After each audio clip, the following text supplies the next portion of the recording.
நம்ம இலக்கியாவுக்கு இப்படி நடக்கும் அப்படின்னு சொல்லிட்டு கொஞ்சம் கூட எதிர்பார்க்கவே இல்லை. அதுலயும் இந்த பைரவி வந்துட்டு அப்பாடா நம்ம நினைச்சது எல்லாமே நல்லபடியா முடிஞ்சிருச்சு. இதுக்கப்புறம் வந்து பார்த்தீங்கன்னா இந்த இலக்கியாவோட தொல்லை நமக்கு மொத்தமா இல்லை அப்படின்ற மாதிரி வந்து நினைச்சு ரொம்ப வந்து பார்த்தீங்கன்னா சந்தோஷத்துல ஆடி வந்து பார்த்தீங்கன்னா கதறி அழுதுட்டு இருக்கா. அதாவது கதறி வந்து பார்த்தீங்கன்னா சந்தோஷப்பட்டுட்டு இருக்கா. ஏன்னா நம்ம இலக்கியா தான் வந்து பார்த்தீங்கன்னா இந்த பைரவிக்கு இடையூறா இருந்துட்டு இருந்தது. இத்தனை நாளா வந்து பார்த்தீங்கன்னா இலக்கியாவை ஒழிக்கணும் அப்படின்னு சொல்லிட்டு இந்த அஞ்சலி எத்தனையோ, அதாவது இந்த பைரவி வந்து பார்த்தீங்கன்னா எத்தனையோ முறை யோசிச்சிருக்கா, நினைச்சிருக்கா.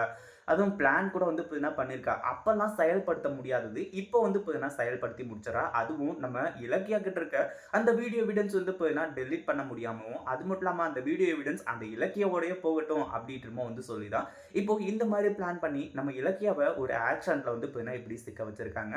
ஆனா கடைசியில வந்து பார்த்தீங்கன்னா நம்ம இலக்கியா மறுபடியும் அதாவது காலம் அந்த இது வந்து பார்த்தீங்கன்னா மழை துளி வந்தா எப்படி செடியெல்லாம் முளைச்சு வருது, அந்த மாதிரி மீண்டும் மீண்டும் வந்து பார்த்தீங்கன்னா நம்ம இலக்கியா வந்து பார்த்தீங்கன்னா திரும்ப உயிர் பிழைத்து வருவாங்க அப்படின்னு சொல்லிட்டு இந்த பைரவிக்கு கொஞ்சம் கூட வந்து பார்த்தீங்கன்னா தெரியாம போயிடுச்சு. இதுக்கப்புறம் தான் இந்த பைரவிக்கு இன்னும் ஆட்டம் வந்து பார்த்தீங்கன்னா அதிகமா இருக்க போறது.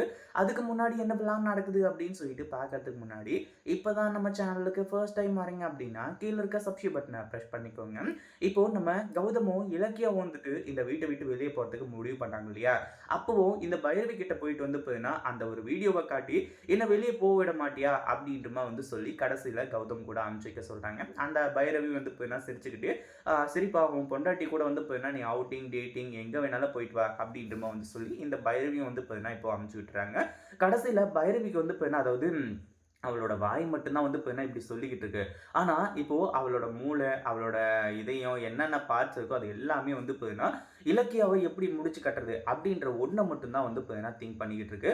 இலக்கியா இன்னைக்கே உனக்கு ஒரு முடிவு கட்டுறேன் அப்படின்ற மாரி வந்து சொல்லி, கடைசியில நம்ம இலக்கியா வந்து பார்த்தீங்கன்னா வெளிய போயிருக்கிற விஷயத்த ரவுடிங்களுக்கு வந்து பார்த்தீங்கன்னா சொல்லி, நம்ம இலக்கியாவோட கதைய தீர்த்து கட்ட சொல்றாங்க. அந்த மாரி தான் வந்து பார்த்தீங்கன்னா இப்போ நடக்கிறதும் கூட. அது மட்டும் இல்லாம நம்ம கௌதம் வந்துட்டு எல்லாம் அதாவது இவங்க வெளிய போயிட்டு ரிலாக்ஸ் ஆயிட்டு சாப்பிட்டு ஹோட்டல்ல, ரெஸ்டாரண்ட்ல எல்லாம் போயிட்டு சாப்பிட்டு வெளிய வந்து அதாவது அந்த ரோட்ல வந்து பார்த்தீங்கன்னா கார்ல ஏறுறதுக்கு வரும்போது தான் இங்க இப்போ வந்து பார்த்தீங்கன்னா நம்ம இலக்கியாவுக்கு ஆக்சிடென்ட் ஆக ஆரம்பிச்சிருது. இது நம்ம கௌதம்க்கு மிகப்பெரிய அதிர்ச்சி தான். ஏன்னா இத்தனை நாள் தான் இவ்ளோ பெரிய பிரச்சனைகள் எல்லாத்தையுமே கடந்து வந்துட்டு இருந்தாங்க. ஆனா இப்போ வந்து பார்த்தீங்கன்னா இப்படி ஒரு சம்பவத்த நம்ம கௌதம் கொஞ்சம் கூட எதிர்பார்க்கல. அதுலயும் பைரவி தான் இத பண்ணதுன்னு சொல்லிட்டு வந்து தெரிஞ்சிச்சுன்னு வைங்களேன், கண்டிப்பா வந்து பார்த்தீங்கன்னா பைரவிய வந்து உண்டு இல்லன்னு பண்ணிடுவாங்க. இப்படி இருந்துட்டு இருக்கும்போது நம்ம கௌதம் வந்துட்டு ரத்த வெள்ளத்துல இருக்க நம்ம இலக்கியாவை வந்து பார்த்தீங்கன்னா தன்னோட கால்ல போட்டுக்கிட்டு பயங்கரமா கதறி எழுதிட்டு இருக்காங்க.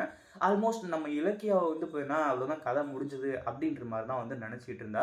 அந்த டைம்ல தான் வந்து பார்த்தீங்கன்னா நம்ம இலக்கியாவுக்கு உயிர் இருக்கிறத உணர்ந்து ஆம்புலன்ஸ் எல்லாம் வந்து பார்த்தீங்கன்னா வர வச்சு இங்கிருந்து வந்து பார்த்தீங்கன்னா ஹாஸ்பிட்டலுக்கு கூட்டிட்டு போறாங்க. அப்படி கூட்டிட்டு போனதுக்கு அப்புறமா வந்து பார்த்தீங்கன்னா ஹாஸ்பிட்டல்ல நீங்க ரொம்ப வந்து பார்த்தீங்கன்னா லேட்டா கூட்டிட்டு வந்திருக்கீங்க. இவங்க வந்து பார்த்தீங்கன்னா காப்பாற்ற முடியுமான்னு சொல்லிட்டு வந்து தெரியல. ரொம்ப கிரிட்டிக்கலான சுச்சுவேஷன்ல தான் இருக்காங்க அப்படின்ற மாதிரி வந்து சொல்லிட்டு ஐசியூலலாம் வச்சு வந்து பார்த்தீங்கன்னா ட்ரீட்மெண்ட் பார்த்துட்டு இருக்காங்க. என்ன நடந்தாலும் சரி இலக்கியாவோட கதை முடிஞ்சது முடிஞ்சது தான். ஹாஸ்பிட்டல் அப்படி தான் வந்து பார்த்தீங்கன்னா பண்ணிட்டு இருப்பாங்க அப்படின்ற மாதிரி வந்து சொல்லி இந்த பைரவி வந்துட்டு ரொம்பவே கான்ஃபிடென்ட்டோட இருக்கா. ஆனா நம்ம இலக்கியா கண்முழிச்சு இந்த பைரவிக்கு சரியான ஆப்ப கொடுக்க போறா. இத பத்தி நீங்க என்ன நினைக்கிறீங்க? இந்த பைரவி வந்து பார்த்தீங்கன்னா அடுத்ததா இலக்கியாவோட ஃபோன்ல இருக்க வீடியோவ டெலீட் பண்ண முடியாம இலக்கியாவோட சேர்த்து தீர்த்து கட்டிடலாம் அப்படின்னு சொல்லிட்டு வந்து முடிவு பண்ணுவாங்களா அப்படின்றத கமெண்ட் பண்ணுங்க. இந்த வீடியோ பிடிச்சிருந்தா லைக் பண்ணுங்க, ஷேர் பண்ணுங்க. இப்பதான் நம்ம சேனலுக்கு ஃபர்ஸ்ட் டைம் வரீங்க அப்படின்னா சப்ஸ்கிரைப் பண்ணிக்கோங்க.